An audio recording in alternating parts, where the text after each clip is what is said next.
407 പേരെ വിലങ്ങ് വെച്ച് വിമാനത്തിൽ എത്തിച്ചതിന് തൊട്ടു പിന്നാലെ 96 ഇന്ത്യക്കാരെ കൂടി നാട് കടത്തുമെന്ന് ട്രംപ് ഭരണകൂടത്തിന്റെ പ്രഖ്യാപനം വന്നിരിക്കുകയാണ്. കഴിഞ്ഞ 16 വർഷത്തിനിടെ അമേരിക്കയിൽ നിന്നുള്ള 15,000-ലധികം അനധികൃത ഇന്ത്യൻ കുടിയേറ്റക്കാരെ ഇന്ത്യ സ്വീകരിച്ചിട്ടുണ്ട്. എന്നാൽ ഫെബ്രുവരി 5-ന് സൈനിക വിമാനം വഴി ഇന്ത്യക്കാരെ അമേരിക്ക നാടുകടത്തിയ സംഭവം ലോകത്ത് തന്നെ വലിയ ചർച്ചയ്ക്കായി മാറി. 104 ഇന്ത്യൻ പൗരന്മാരാണ് വിലങ്ങ് വെച്ച് ഇന്ത്യയിലേക്ക് എത്തിച്ചത്. ട്രംപിന്റെ ഭരണത്തിന്റെ കീഴിൽ അമേരിക്കയിൽ വ്യാപക പൗരത്വ പരിശോധന തുടങ്ങിയതിനാൽ കൂടുതൽ പേരെ പുറത്താക്കാൻ സാധ്യതയുണ്ടെന്നാണ് ടൈംസ് ഓഫ് ഇന്ത്യ റിപ്പോർട്ടിൽ പറയുന്നത്.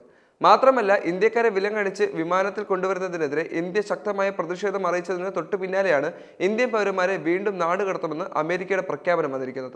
ഫെബ്രുവരി 12, 13 തീയതികളിൽ പ്രധാനമന്ത്രി നരേന്ദ്രമോദി അമേരിക്ക സന്ദർശിക്കാനിരിക്കെയാണ് ഈ സംഭവ വികാസങ്ങൾ ഉണ്ടായിരിക്കുന്നത്. പ്രസിഡന്റ് ഡൊണാൾഡ് ട്രംപുമായുള്ള ആദ്യ ഉഭയകക്ഷി കൂടിക്കാഴ്ചയിൽ നാടുകടത്തപ്പെട്ട ഇന്ത്യൻ പൗരന്മാരോടുള്ള അമേരിക്കൻ ഉദ്യോഗസ്ഥരുടെ പെരുമാറ്റത്തെക്കുറിച്ച് പ്രധാനമന്ത്രി മോദി ആശങ്ക അറിയിച്ചേക്കാം എന്നും പ്രധാന മാധ്യമങ്ങൾ റിപ്പോർട്ട് ചെയ്യുന്നുണ്ട്.